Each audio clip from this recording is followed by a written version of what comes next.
right now I'm actively looking for employment opportunities as my position got eliminated due to phased reduction in my company due to COVID pandemic situation.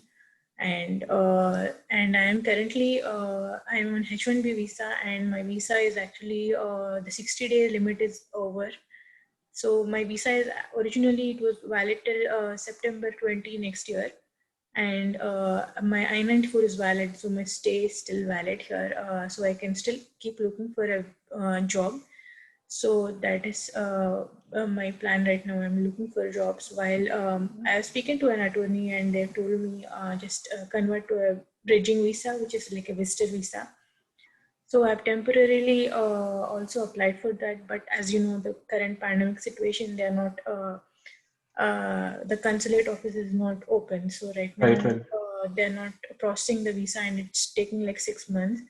So I just applied for it. So I also made plans to return to India on September 30, but my flight has got cancelled due to some pandemic situation. They have cancelled the flight. So I'm still, I'm going through a couple of interviews. Today I had an interview with one of the competitor company. It's a seating system, same field, Adient. So I had like a phone round today and hoping something works out. And I also had a couple of interviews while I was in 60-day time limit. If I had got it, I could have actually transferred my visa to another company, H1B to another company without having to start another new petition.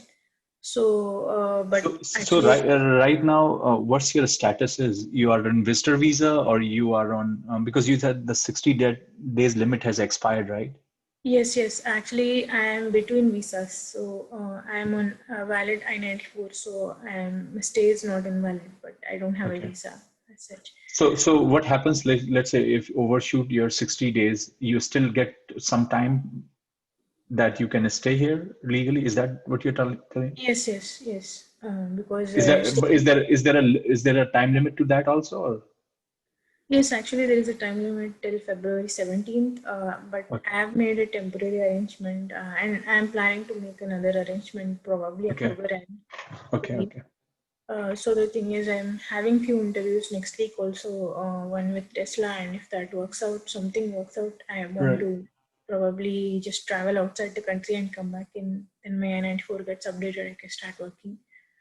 So basically, if you, let's say if you find a job, you have to get outside, get your H1, you have to go to consulate, apply for H1 again, and then come back. Is that? Um, that's what some attorneys have told me, and some of them have told me you can just stay in the country because when your new petition is filed, you can start working, and whenever you want to go for India and get it stamped within the 3 years time limit. Okay. I'm still not there yet, so I don't know. Yeah. Right. No, it's a tough situation. And you, as I said, you are not the only one. I actually, to be honest with you, in Detroit, I have spoken to almost 5 or 6 people who are in the same scenario. I'm not talking about students. I'm talking about people who are working for some suppliers. There was one Yes. guy who was working with an OEM on some engine manufacturing, OEMs in Detroit. So he had to go to the same situation. Yeah, that's unfortunate. I mean, actually, 2 days back, I came to know one of my best friend also lost his job. So, and it could happen to me also. So, it's a fluid situation right now, to be honest. Yes, So, yeah. so Yeah, don't feel too much bad about that. I know the situation is tough, but yeah. especially if you have visa on the top, that's the other thing.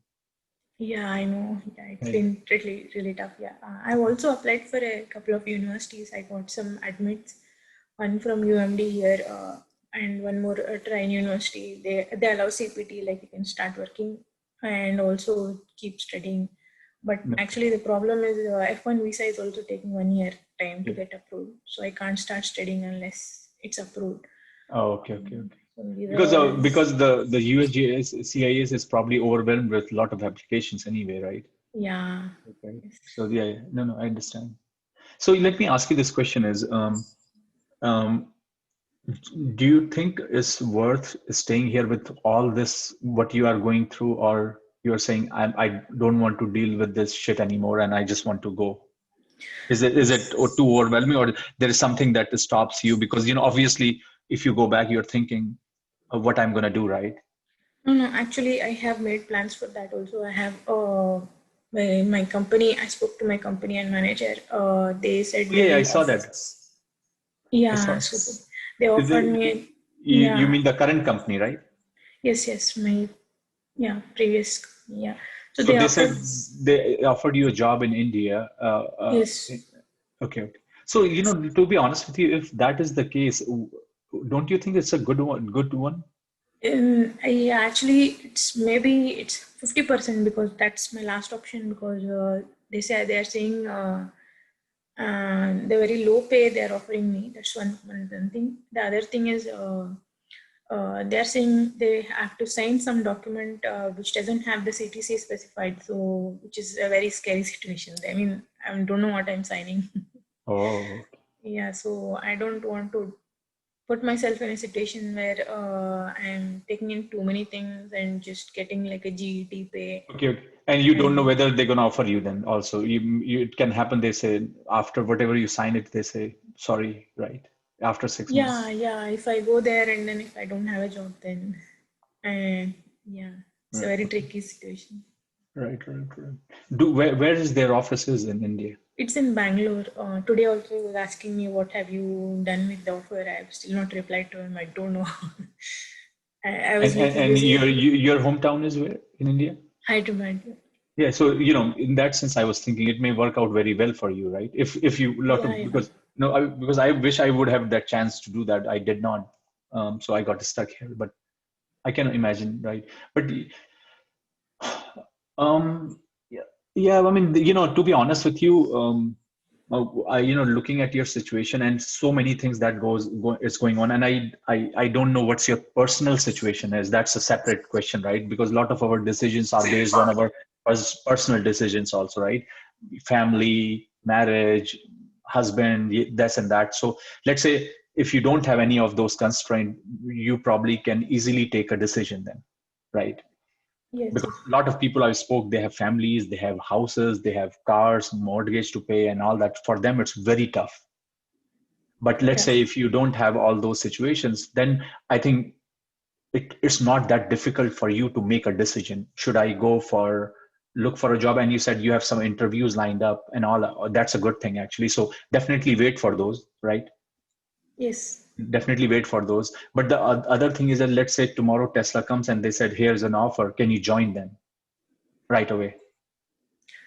Yeah, that's another question that I don't have an answer yet. I mean, if the company has can sponsor or if they know the rules better than me, the HR or the attorney of the company, whatever they advise me, and also I will also consult an lawyer here. Okay. Because to be honest with you, I have never been to this situation, and a lot of people that I have known and I have spoken with, none of them stayed more than the duration their H1 got expired. They left. So I don't know, like in your situation, you are very new to this particular situation. And again, I'm not an immigration lawyer, so I can't tell you much because there are so many details here in each and everything. So but at the same time, this is very abnormal. These are abnormal days also, right? So nobody knows what's going on, right? And how long you can Yes. stay and all that. but Yes. i but considering everything, I would say, still I think your best bet is right now is take a job that they are offering there. You said that they want you to sign something. I don't know much about it, like what could be that, or but again, that is up to you how to what to evaluate and how to evaluate that. But it would be very tough for me to say no to that offer too, Yes, you're right. Yes, I right? agree with that because at this situation, even in India, my friends are there who have lost job and they No, no, don't nobody. There's have no any. job there. Right, right. No, there is Yeah. no jobs. I mean, to be honest with you, I know so many people now because I have been doing this for 5 months. Actually, I started doing this career counseling actually in February, and I had no idea this. I thought I'm going to help people, but this COVID got hit, right? And then I started talking to so many people's masters went back to India, jobs went back to India. I spoke to a student from Hyderabad. he's from Hyderabad, so he lost a job last year, and then he found a job in India. His visa got expired. He found a job in India, and then he lost a job again because of COVID. And then he's like, "What I'm supposed to do now? Can I come back for the studies and all that?" So and I can tell you that whether it's India, whether it's US, the white collar jobs, if you lose a job like that, it's very difficult to find the same similar job. Because getting a blue collar job, like for example working in a Starbucks or something, you lose that, you go to McDonald's. It's very easy to find, right? and uh, Yes. and it needs to take, the restaurants opens it up and you find a job. But for a white collar job, once you lose it, it's very difficult for some another job to open. It takes time, right? Yes. Yes. Definitely. And so, to be honest with you, if I was you, I would probably take a uh, leap of faith and sign that letter and probably go. To be honest with you, again, I won't discourage you take that, but definitely going to university and all. If you have to take a loan, I would definitely say no to that for sure. Yeah. Definitely, yeah, yeah. So It's a yeah. right, right. And another thing about your PhD, right? Should I go for a PhD program? I don't know about what the reason for doing PhD, but if the reason for to do PhD because I can't find a job, trust me, it's not a good reason at all. Because and especially, if you have worked in an industry, going back to school again is not an easy thing to do. You will get frustrated, you will be tired, you will be like, it's a 5 year commitment, big Yes. commitment. So definitely, PhD is definitely a no, in my opinion, unless and until you say I met a student, actually. He lost a job. He was in OPD, lost a job, and he said, hey, I really want to do a PhD all the time. And I said, maybe this is the chance. So he applied to UC San Diego and he got admit and he joined, actually. So for those people it's fine, but if you never planned about that, never thought about that, but you're thinking because you got stuck into the situation, the answer would be definitely no. Let's talk about MBA.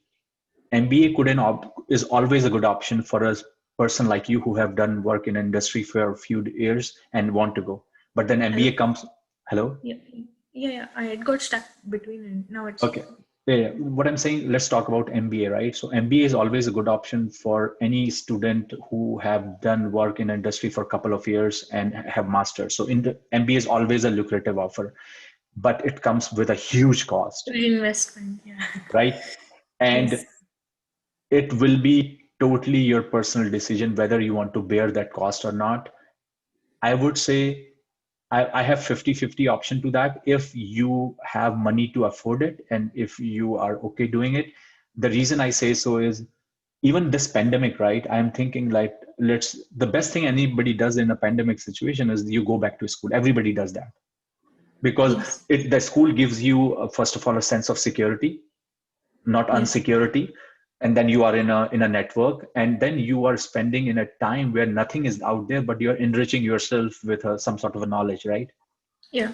And so the assumption is after 2 years everything will be fine, jobs will be booming again, and you will be ready for the market. Yes. So Yes. everybody, it's a very common thing. Whenever this thing happens, people go back to school. So going back to school is always a good thing. Paying from your pocket is not a good option, definitely.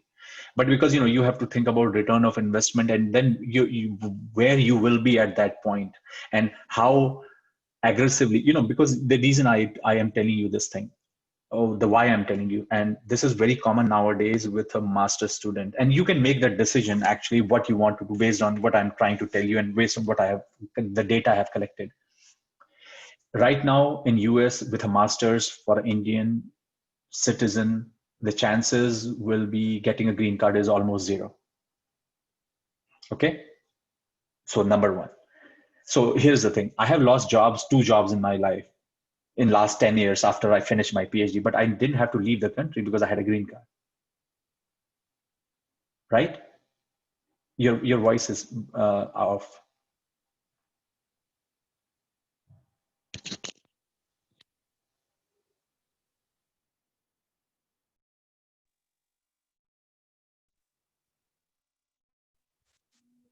Hello. Hello? I can hear you, but Yeah, can you hear me? maybe yes, I can hear you. Yeah, now it's better. So all I'm trying to tell you is that COVID or not COVID, this situation can occur again, right? So again, you have to go through this process, and now you already know how much stress it is. I know because I have lost when lost my job for the first time. Even though I didn't have to go, I had a family, I have to feed, I have to do things, right? And I know how much stress it is. And for someone who is in visa, this will be a constant distress. And then you have to do on the top of that, because of H1, you have to do all those stupid things, sign there, right? Because you want something. So my point here is, this is a small this is a situation probably that you need to rethink and say, is it worth for me to stay here or not? Because 5 years down the road, if this happens again and then I have a family, I will be that time it will be extremely tough to make a decision. You understand my point? So what all I'm trying to tell you is, this is the time to rethink and say what is the right thing to do. So that's a different perspective. Again, that's why I'm trying to introduce in your brain, it's a different perspective to think, okay, yes, this happened. Somebody can say, why don't you find a job, why don't you go to immigration, why don't you do this? Okay, fine. And let's say after 2 3 months, best scenario, after new year you find a job. 2 year down the road, something else happens. What are you going to do then? Same thing. Same, you're going to go through the same process, and you have to. And to be honest with you, Tesla is one company who fires left and right people all the time. They hire and they fire easily. Tomorrow, what happens if the battery the oil, the gas prices go a dollar, and all nobody buys their electric car? And they have gone through more downturns than any time. I'm saying, all I'm trying to tell you is, even today, even if I have a citizenship, let's say, my citizenship doesn't give me a job, right? What gives me a job? My skill set. And people who are especially in the core sector, that is the bigger problem, because you're not working for an IT, then you can find job left and right, right? For people who are working in the core sector, this is a problem, because I still don't have to worry about leaving the country, right? At least I'm secure in that sense. But for someone who are in H1, it's all a constant trouble. So as I said, just for a minute, you think about that scenario, and probably that can help you and make a right decision, and saying, maybe this argument is a strong argument which will think me to accept this offer and go back. That's all I'm trying to tell you. Because tomorrow you can do an MBA, you can do any investment you want, you can do whatever you want, and you will be in the same situation. And trust me, it will happen. I hate to say, it will happen. I know it will happen to me, because in 10 years, if I in industry, I would say I was in 7 years in industry. 3 years I was in academics as a professional, but 7 years I lost my job 2 times. So if happened to me, it can happen to me anytime again. So that's all I'm saying. You see the whole idea for me and you and discussion is not to say, hey, I can give you a job or anything. It's more about having this conversation, and where we are saying, okay, what is the right thing to do here? And there are different perspective where we can say, okay, yeah, you gave me a new insight, and let me think about this option which I had, like plan C. Maybe this will be my plan A, maybe. And again, that is your decision. But what I'm trying to tell you, this COVID has taught exactly that thing, nothing else than that. So trust me, I don't think this is a bad offer. If you have to sign it, whatever it is, sign it. If you, unless until you are, I'm pretty sure it's not, it shouldn't be that bad or whatever. But if there is an offer out there, trust me, you are the luckiest person. I'm telling you that. I would say you are the luckiest person in that case, because I have spoken to no one who have this sort of offer. This is, to be honest with you, for any master's student, this is one of the best offer actually, because not many people, if even they are here, even who have a job, they are saying, can I go back and find a job? Because trust me, nobody can. PhDs are the biggest problem. I mean, PhDs for I mean, honestly, I can tell you my story. I was trying to find a job and I gave interviews to IITs and everything. Nothing panned out. If it was, I would have gone back. See, when you say the salary is low and all that, it it it it is low for you right now, right in the situation. But you can go back. You can enrich yourself as you are enriching. You can go for an MBA program after that. You can do a lot of things. You can be close to your family if that's important for you, because for a lot of people this is like, I to be honest with you, I know a lot of people also who have had jobs, they resigned it this year only. I know two people who have resigned it and went back, and they had no trouble in their job. They just resigned it. They said we can't, because as I said, this pandemic taught us a lot of things. Yeah, So right. yeah, go ahead. I'm thinking like, should I just wait for a couple of weeks to just know the result of these interviews and then say yes or no to the company in India, or what should be my approach? How I, can I keep them waiting? I would say you can do both at the same time. So you're saying like, accept the offer and then just, Yeah. See, you're saying, yeah, you already had a flight to India on September something, right? yeah, September 30 I was supposed to, but my flight Right. has got Let's cancelled. okay. So let's say your flight get delayed. Your flight is in October. Let's say somewhere 15th or whatever. Accept an offer. Tell them that you're gonna go back and join it, and at the same time keep giving interviews. What's wrong with that too? Have multiple things in your hand. Don't say no. Trust me, not a good thing to do. You will regret it more so ever. And if you take the decision 5 years down the road, you will thank me. Okay, yes. Yeah. I think that's the good option. I just want to talk to, I spoke to my manager. He said, yeah, you can negotiate with them because I don't know anything about their payroll. Yeah, My yeah. manager said, So all I'm trying to tell you is, say I am interested, that's a good offer, I want to talk more about that. Have that conversation. Don't say no. Have that conversation. Talk more talk less about not being interested, more about how much you can offer me. You understand my point? That yeah, should be the negotiation. The negotiation should be on the side. Yes, I like that offer. Yes, I'm ready to go. Let's talk about how much you can pay. If let's say they are paying you, I'm just giving an arbitrary number. Let's say they are paying you 50,000. Can they say, can you pay me 70? Can you pay me 80? All that's all it is. Because once they reach to a point where you are comfortable, I'm pretty sure you can make that decision, okay, right? And here's the thing.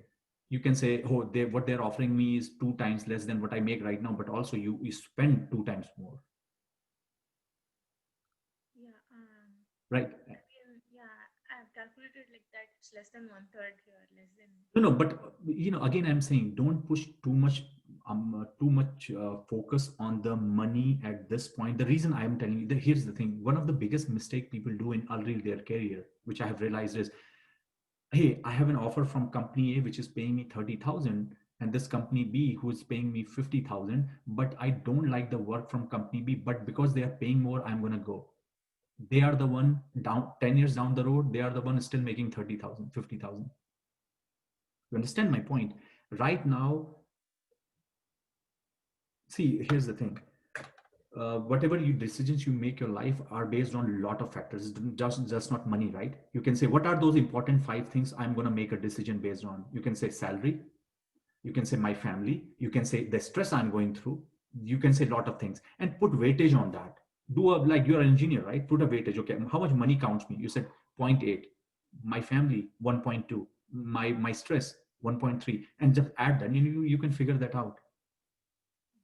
And then, as I said to you, the the reason I am telling you, having we as I said, I want to have this conversation with you too, and I want to talk to you, to be honest with you, and I selected you to talk to you, is I want to tell you that no matter what, you can find a job, you will go through this again. Are you ready for that? That's all I'm saying. Probably not. Exactly. And I I'm will. telling you, I'm telling you, that, see, everything was working fine, right? Suddenly COVID hit, right? And then suddenly all the good jobs, who never thought that this will happen, right, they are out of jobs, right? So my point here is, what lesson did we learn? Yes. And if you know that, I can't tell you how much stress this is. Like, I have family members here. here is a comparison. I can give you another comparison, right? I have family members here, and our parents, everybody's in India, right? And they're his parents in India. And because I'm a citizen, I can travel to India and come back, no problem. He is an H1. If something happened to his parents, he can't visit. Just imagine that, right? That's a stress too. So again, I would not have said that 4 or 5 years back, or when I graduated in, like when I came here, I graduated in a master's in 2005, and I have friends who graduated in 2005 as a master's, and 5, 6, 7 years down the road, they were able to secure their green card, and they're fine. But right now, that's not the situation. Yeah, especially with the Trump administration. No, it's not. To be honest with you, it's not just Trump. I have seen this been degrading from last 20 years. No matter who comes, it doesn't make better. Because everybody talks about giving citizenship to illegal immigrants, but nobody talks about giving citizenship to legal immigrants. Put it this way. I mean, Obama was the same. I shouldn't go to politics actually, but what I'm trying to tell you is, unless until and unless there is a change in the visa system, there is a change happens. And right now there is so much backlog, there is so much chaos. I don't see this being corrected, to be honest with you, because there is already so much mess here in terms of immigration in particular, that even let me tell you, there's an executive order that got passed. I can send you the link to the 1 month back. It's in the White House press. They're saying that if any company has got federal money, their suppliers cannot give hires immigrants. What does that mean? So think of it. Lockheed gets money from federal to make airplanes, and they give some money to some subcontractors, and they give money to some subcontractor to design seats. They cannot hire anybody. Yeah. Understand my point? So, I mean, because most or more or less all these companies are OEM, they are working for someone, right? Nobody is like, there are very few companies who do some of the work. But so, Yeah. that is Because that is my one that is my answer to you. Yeah, go ahead. one more thing, I have not worked in India much, so I don't know much about the work culture there, or just internships, but not a valid, like, good experience in India. So I don't know, once after seeing the work culture here, how would it be in India? Like, it's going to be tough for me, I think so. That's also one of the reason I'm thinking. No, no, it's a very good point. But my answer to that, take that as a challenge. Okay. See, you came here not knowing anything, right? And to left the Yes. country where you knew everything. And now you are going back to the Yes. country where how many years you are here? Just 6 years. So it should not be that difficult. I mean, of course you will have to adapt because most of your professional life is spent here and everything. But I won't see. Here's the thing: I'm not going to be the one who's going to discourage you with that particular option.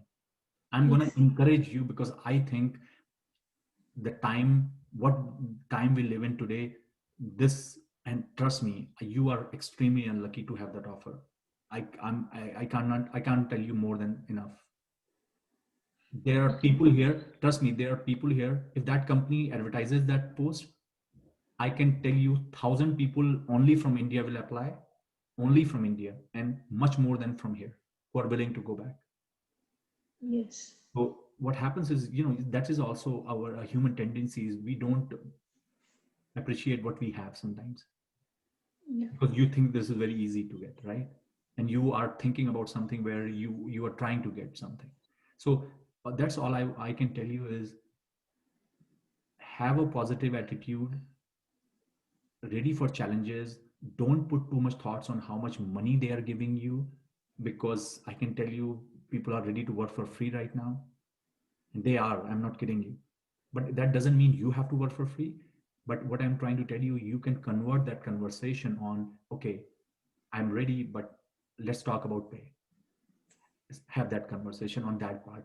And as you said, you will back to your home, you will enjoy the culture, the food, everything. And more so, being with family is priceless. And I don't see that that if you are a right-minded person, you can take experience from here and try to enhance that experience and probably tell other people, or maybe explore that experience. And who knows, let's say everything goes fine 5 years down the road and you are there, you would be probably the POC for their company sitting in India. How good it is that, because you already know that, right? So, as I said, be positive. Yes. Okay. Yeah. So you don't think that in that sense. I think it's a wonderful opportunity, and I don't see why you would deny that. I don't see a reason. Yes, you're right. I'll talk to them today itself. I'll reply to them Yes, and please do just that. And as I said, keep doing that. Keep applying for jobs. If you think, but this MBA, PhD, just take out from your mind as of now, unless and until yes, something happens. But you already have something in hand right now, yes, right? Because let me ask you: once you catch the flight, go back to India, you are not going back empty-hearted. You are going back to join a job. It's an important thing, yes. right? So You're you, right. Yeah. and then as I said, let's say if you find it, let's say for example, if you find a job in Tesla, and you know that right now you may have to go back and get it stamped or whatever, you can ask them, I'm going to go back, I'm going to get it stamped and join it, because that's the only option you have. And let's say if they are ready for that, then it's a good thing. But if they're not ready to that, you can't do anything anyway, right? Yeah. But if you're ready to that, you can go back, join that company, work there, and see whatever happens 2-3 months. And if everything you don't like it, come back again. Who cares, Yes. right? But don't leave that option. You're extremely lucky. I can't emphasize you that. Yes. Yeah. I'll do something about it. Yes. Yeah. Okay. Yes. Yes. Thank you very much for your Yeah. time. I'm glad you called me and didn't do anything stupid. Yeah. I was actually going to not reply to them, but I think I have to talk to them and Yeah, try yeah. to And let's